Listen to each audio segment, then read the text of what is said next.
Film ini dibuka dengan suara seorang android bijak bernama Jimmy, diisi suaranya oleh Anthony Hopkins, yang sedang ngejelasin sejarah dunia bernama Mother World.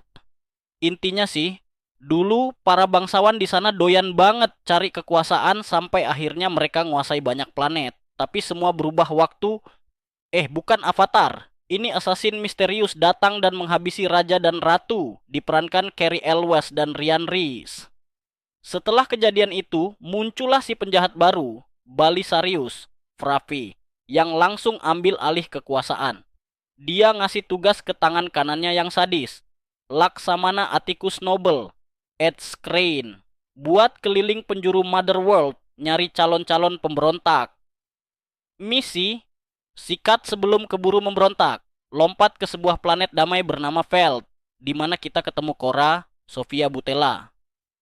Dia lagi asik ngurusin tanaman, hidupnya chill banget. Bareng temannya, Gunnar Mikil Huisman, mereka pergi ke acara panen di desa. Kepala desa, Pak Sindri Koristol, kasih pidato singkat. Di tengah-tengah, ada Dan, Stuart Martin, si pemburu yang kelihatan naksir berat sama Cora. Sayangnya, Cora lebih milih fokus ke hidupnya, bukan drama cinta, tapi damai nggak bertahan lama. Waktu Cora lagi jalan bareng sahabatnya, Sam, Charlotte Maggie, tiba-tiba langit berubah. Kapal-kapal besar dari Mother World mendarat di Pelt. Warga desa langsung rapat darurat. Ini orang-orang mau apa ya? 3 kapal kecil turun, dipimpin langsung sama si galak, Noble. Dia ngobrol baik-baik sama Sindri soal dugaan pemberontak dan panen. Ternyata, si Gunnar pernah ngejual hasil panen ke pihak yang nggak disukai Mother World. Waduh, obrolan yang awalnya tegang berubah jadi brutal. Noble langsung mukulin Sindri sampai meninggal di depan semua orang dan nambah 1 korban lagi. Setelah itu, dia kasih ultimatum ke Gunnar. Lu punya 10 minggu buat ngumpulin semua hasil panen dan serahin ke kita. Dan begitu aja, suasana desa yang awalnya damai berubah jadi ngeri. Di sisi lain desa, ada prajurit muda bernama Aris, diperankan oleh Sky Young. Dia mulai naksir sama Sam, tapi sayangnya harus nonton sambil gregetan karena rekan-rekan militernya malah ngebully Sam. Aris sempat ngobrol bentar sama Jimmy si android bijak, yang juga kemudian cerita ke Sam tentang Putri Isa, Stella Grace Fitzgerald, anak dari raja dan ratu yang dulu dibunuh. Jimmy sedih banget, karena katanya Isa itu harapan baru untuk masa depan yang lebih damai. Tapi ya nasib berkata lain.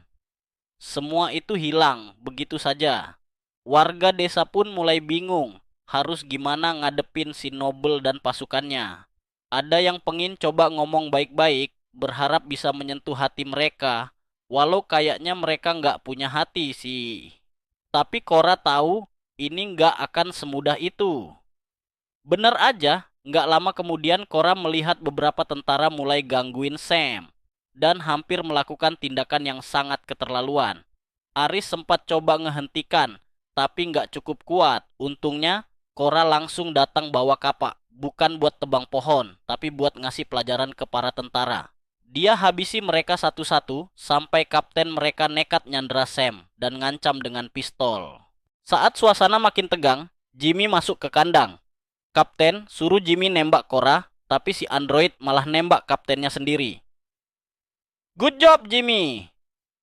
Setelah kejadian itu, Cora sadar kalau mereka cuma diam, desa ini bakal jadi target pembantaian berikutnya. Akhirnya, Cora mutusin buat pergi dari Pelt bareng Gunnar. Tujuannya, cari kelompok pemberontak bernama Blood Axis yang mungkin bisa bantu lawan pasukan Balisarius. Di perjalanan, Cora mulai buka-bukaan ke Gunnar. Ternyata, waktu kecil, dia nyaksiin sendiri gimana desanya dibantai oleh Balisarius. Bahkan dia pernah punya kesempatan buat ngebunuh si tiran itu, tapi sayangnya senjatanya kosong. Alih-alih dibunuh, Cora malah diambil dan dilatih jadi prajurit di Imperium dengan nama baru, Artelais. Hidupnya diprogram jadi mesin tempur tanpa perasaan, tapi bahkan dalam hidup sekeras itu, dia sempat punya kekasih, yang akhirnya gugur di medan perang. Cora dan Gunnar akhirnya tiba di kota pelabuhan Providence, nyari seseorang yang bisa nunjukin jalan ke kelompok pemberontak Blue Daxis. Pas mereka nyebut nama Jenderal Titus, diperankan oleh Jimon Hounsou, tiba-tiba ada seorang pria bernama Kai, Charlie Hunnam, yang langsung pasang radar. Kayaknya dia tertarik sama misi mereka. Tapi belum sempat cari info lebih lanjut, mereka diganggu sama preman lokal yang anehnya malah coba gangguin Gunnar. Untungnya Cora langsung turun tangan dan ngasih pelajaran. Setelah itu, ada alien baik hati yang ngasih tahu di mana keberadaan Titus. Tapi baru juga mau berterima kasih, preman tadi datang lagi, kali ini bawa bala bantuan. Cora dan Gunnar pun bertarung habis-habisan. Mereka berhasil menang, tapi si preman utama sempat nyudutin Cora pakai senjata. Untungnya, Kai ternyata nggak cuma nonton. Dia langsung tembak kepala si preman dan nyelamatin Hari. Setelah itu, dia ngenalin diri sebagai penyelundup yang lumayan tahu jalan. Akhirnya dia gabung tim Cora dan Gunnar. Kai kemudian ngajak mereka ke sebuah planet lain buat ketemu seseorang yang katanya bisa bantu misi mereka. Mereka sampai di sebuah peternakan, dan di sanalah tinggal Tarak Stasnair yang ternyata lagi disekolahkan secara paksa sama si pemilik lahan, Hickman Ray Porter, gara-gara utang lama.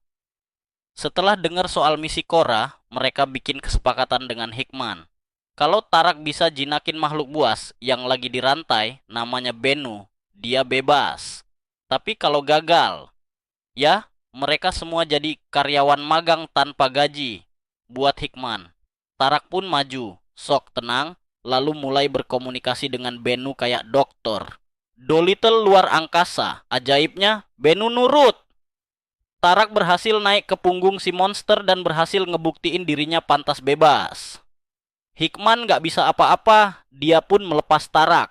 Tapi sebelum mereka cabut, Tarak sempat nengok ke belakang dan ngelihat Hickman malah nyiksa si Bennu lagi. Dan ternyata, Bennu udah cukup sabar. Dengan satu gerakan cepat, makhluk itu langsung ngasih surat pengunduran diri ke Hickman dalam bentuk cakar tembus dada. Setelah petualangan yang makin lama makin mirip misi RPG open world, Kai ngajak Cora ke planet tambang kobalt. Ya, isinya pasir, batu, dan masalah. Di sana mereka ketemu pendekar keren yang namanya Nemesis, diperankan oleh Duna Bae. Tapi jangan tertipu sama nama galaknya, karena dia punya kode moral yang nggak main-main. Belum sempat ngobrol banyak, tiba-tiba muncul makhluk aneh berbentuk laba-laba humanoid. Ngeri tapi elegan, namanya Harada, diperankan oleh Jenna Malone. Harada ini lagi main drama jahat, nyekap seorang anak kecil dan kayaknya nggak punya niat baik. Nemesis coba ngobrol baik-baik, nego ala diplomat. Tapi ya, namanya juga monster. Ujung-ujungnya malah ribut. Akhirnya Nemesis ngebantai Harada pakai pedangnya, lalu nyelamatin si bocah. Setelah aksi heroiknya, Nemesis pun resmi masuk ke geng Cora. Momen ini bikin Cora jadi mellow, keinget masa lalunya sebagai pengawal pribadi Putri Isa, waktu dia masih jadi bagian dari Imperium. Dia pernah lihat Isa ngidupin burung mati, yup, literally bangkitin burung. Dan sang raja percaya kalau Cora bikin putrinya merasa aman. Tapi jelas, Cora masih dihantui rasa bersalah soal tragedi yang menimpa keluarga kerajaan. Tim lalu lanjut ke bulan yang punya arena gladiator. Di sanalah mereka ketemu Titus Jimon Hounsou, ex-jenderal Imperium, yang sekarang hidup kayak mantan atlet yang jatuh miskin, tidur di jalan dan banting tulang jadi petarung bayaran. Titus udah nggak percaya diri, tapi Cora sukses membakar semangatnya lagi buat balas dendam dan bangkit dari masa lalu kelamnya. Next stop, planet Syaraan. Tujuan mereka kali ini adalah untuk bertemu Raja Levitika, Tony Amendola, yang bisa mempertemukan mereka dengan dua bersaudara dari kelompok Blood Axe, yaitu Darian, Ray Fisher, dan Devra, Cleopatra Coleman. Harapannya sih, Gunnar yang punya koneksi masa lalu sama mereka bisa bantu ngeyakinin buat gabung ke barisan pemberontak.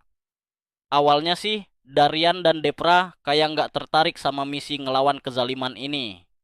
Tapi setelah Korra kasih pidato semangat ala pemimpin revolusi, Darian mulai goyah. Dia pun berdiri, kasih pidato versi dirinya, dan boom. Separuh klan langsung bilang ayo. Yang separuh lagi pilih ikut Depra. Biar dramatis dikit, mereka cerai klan dulu. Sayangnya, keseruan itu nggak berlangsung lama. Noble dan gengnya yang bernama King's Gaze ternyata udah ngintilin gerakan para pemberontak. Nggak pakai nanya, mereka langsung datang bunuh Raja Levitika dan mulai ngacauin tempat itu. Perang kecil pun pecah dan kelompok pemberontak harus kabur dulu buat regroup. Setelah muter-muter galaksi ngumpulin tim kayak bikin boyband luar angkasa, Kai ngajak geng baru ini ke sebuah pos perdagangan. Katanya sih cuma mampir buat ngedrop barang dagangan sebelum pensiun dini dan hidup bahagia. Tapi plot twist.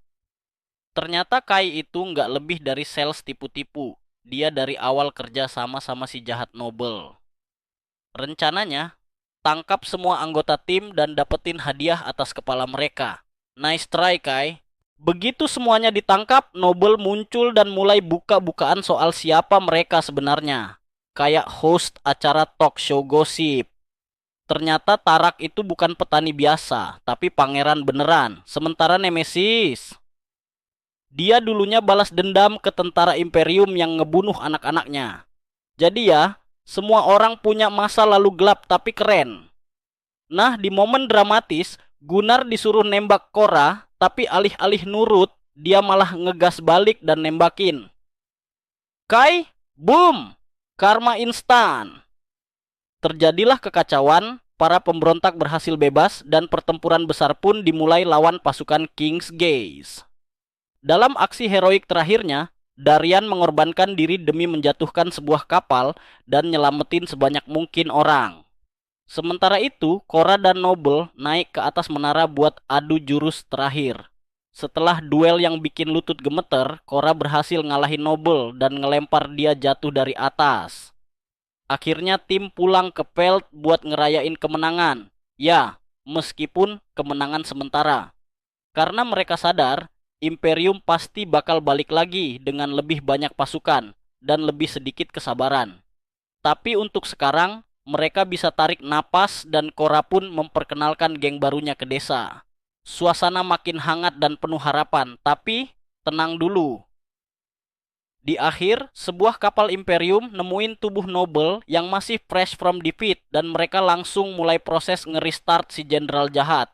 Dalam kondisi setengah sadar, atau bisa dibilang nyangkut di alam pikiran, Noble ngobrol sama bos besarnya, Balisarius. Tapi bukannya bangga, Balisarius malah ngamuk karena Noble gagal tangkap Korra. Dia pengen turun tangan langsung buat urusan ini. Sepertinya masalah baru bakal muncul di sequel berikutnya.